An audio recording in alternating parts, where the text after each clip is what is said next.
La inducción magnética es el proceso mediante el cual campos magnéticos generan campos eléctricos. Al generarse un campo eléctrico en un material conductor, los portadores de carga se verán sometidos a una fuerza y se inducirá una corriente eléctrica en un conductor.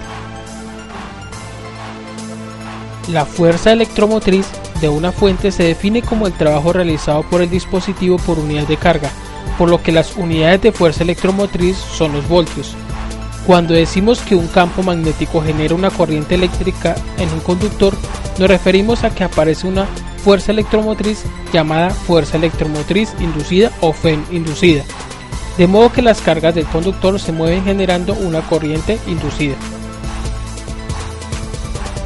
En este laboratorio estudiaremos y comprobaremos los principios de la ley de inducción electromagnética descritos por la ley de inducción de Faraday y la ley de Lenz, y aplicaremos los conceptos involucrados en la ley de Faraday y la ley de Lenz al transformador. Michael Faraday, 1791-1867, físico y químico británico, conocido principalmente por sus descubrimientos de la inducción electromagnética y de las leyes de electrólisis. Gracias a este físico podemos mirar que la ley de inducción de Faraday establece que la fuerza electromotriz inducida en un circuito es igual a menos la derivada del flujo magnético con respecto al tiempo, que en este caso el flujo magnético en Weber y t el tiempo en segundos, y el signo negativo es debido a la ley de Lenz.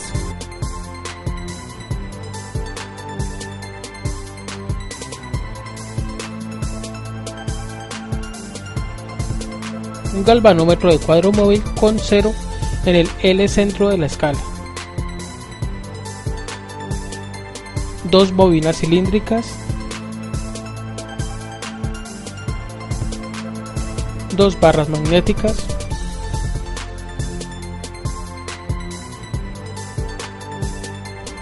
Una fuente de corriente continua. Un transformador de bobinas desmontables. Un autotransformador variable, un multímetro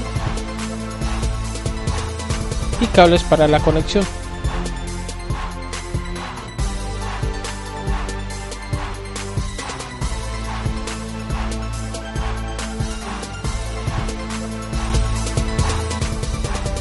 Mediante el galvanómetro y una bobina introducimos la barra magnética en polo norte y sur y viceversa, y miramos el cambio y la intensidad de la aguja en el galvanómetro. Observamos que cuando introducimos la barra magnética en sentido norte-sur, la aguja del galvanómetro se mueve considerablemente.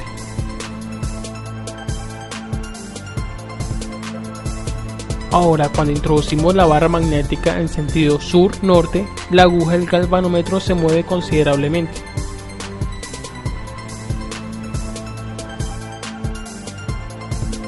Hacemos el mismo procedimiento anterior, pero con la bobina en sentido de las espiras contra las manecillas del reloj, y observamos el fenómeno físico. Cuando se mueve un imán dentro de una bobina de cable, se genera un voltaje en la bobina de acuerdo con la ley de Faraday. Si acercamos el imán a la bobina, aparece una corriente inducida durante el movimiento del imán. Al hacer un cambio de bobina, podemos observar que este tiene más espiras. Entonces introducimos el signo norte-sur en la espira y vemos que se asienta hacia un lado. Cuando se mueve un imán dentro de una bobina de cable, se genera un voltaje en la bobina de acuerdo con la ley de Faraday. Si acercamos el imán a la bobina, aparece una corriente inducida durante el movimiento del imán.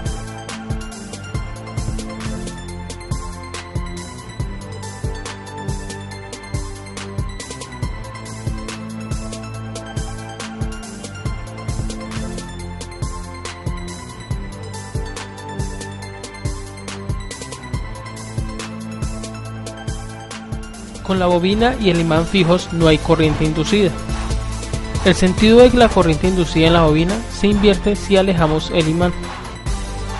En esto podemos ver que la ley de inducción de Faraday establece que la corriente inducida en un circuito cerrado es directamente proporcional a la rapidez con que cambia en el tiempo el flujo magnético que lo atraviesa.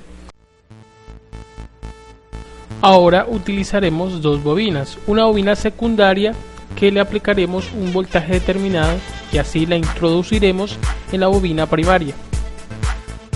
Cuando introducimos la bobina secundaria con el negativo hacia abajo, con las espiras de la bobina primaria en sentido de las manecillas del reloj, el galvanómetro aumenta y se mueve considerablemente.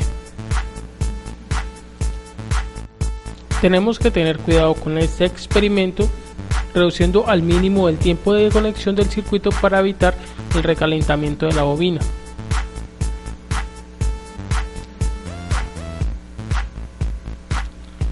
Seguidamente haremos experimentos con varios tipos de materiales y su comportamiento en el campo electromagnético creado por las bobinas.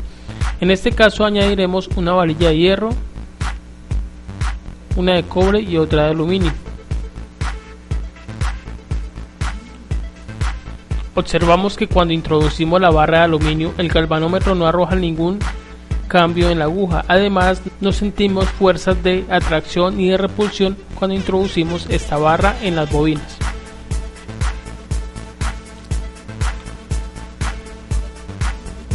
Cuando utilizamos la barra de hierro, las paredes de la bobina son atraídas por la barra. En este caso sentimos fuerzas de atracción de la bobina hacia la barra de hierro. Los materiales ferromagnéticos son aquellos que pueden ser magnetizados permanentemente por la aplicación de un campo magnético externo. Este campo externo puede ser tanto un imán natural o un electroimán. Los principales materiales magnéticos, en este caso el hierro, el níquel, el cobalto y aleaciones de estos.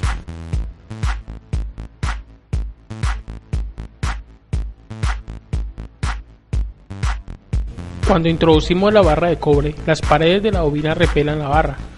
Entonces sentimos que la barra se repela queriendo alejarse de las bobinas.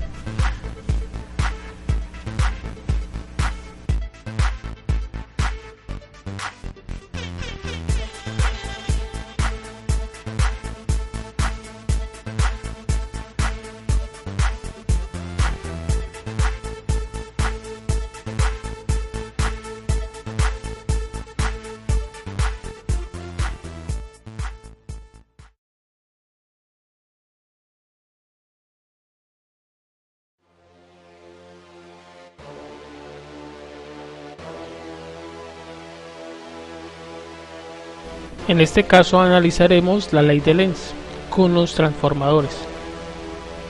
En la sección anterior se analizó cómo se inducen las fuerzas electromotriz, pero no se mencionó nada acerca de la dirección de la fuerza electromotriz y por tanto de la corriente inducida. Fue el físico alemán Lenz, contemporáneo de Faraday, que en una forma sencilla estableció el sentido de las corrientes inducidas, mediante el siguiente enunciado que se conoce con el nombre de ley de Lenz. La corriente que es inducida en un circuito tendrá una dirección de tal forma que se oponga a la causa que la produce.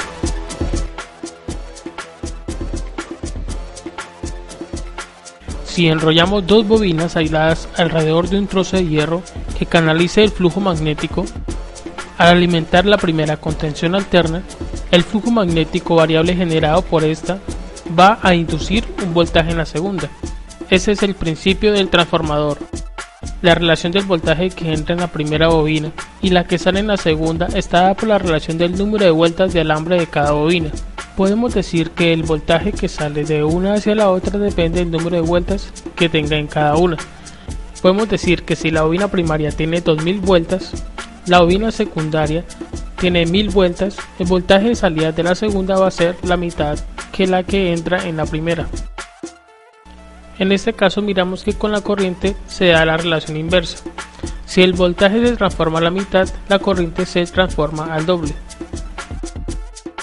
Para este experimento, primero colocamos el transformador de voltaje conectándolo a la bobina de entrada de 0 a 250 y observando la salida en la bobina de 0 a 500, midiendo simultáneamente con el multímetro y aplicando consecutivamente 10 voltios hasta llegar a 120 voltios.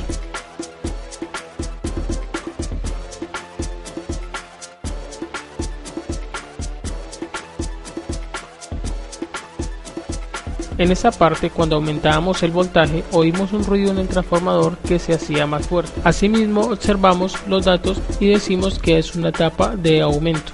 Un transformador elevador recibe la potencia eléctrica a un valor de voltaje y la entrega a un valor más elevado. Este es el caso para este experimento. Al concluir con la aplicabilidad de voltaje, nuestra tabla de resultados nos arrojó estos datos.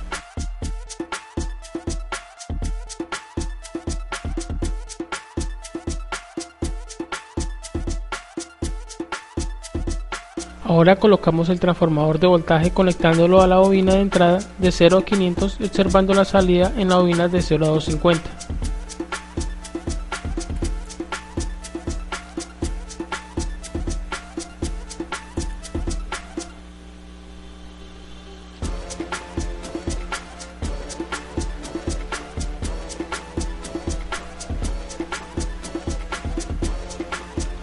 Al concluir con la aplicabilidad de voltaje, nuestra tabla de resultados nos arrojó estos datos. En tanto que un transformador reductor recibe la potencia a un valor alto de voltaje y le entrega a un valor bajo. Para que pueda funcionar el transformador, debe ser alimentado por corriente alterna, como lo hicimos en el experimento, y el campo magnético que generará las bobinas es un campo magnético también. Cuando utilizamos un conductor eléctrico entre las bobinas, se mejora la calidad de voltaje inducido por la bobina primaria. A esto lo podemos explicar como transformador eléctrico.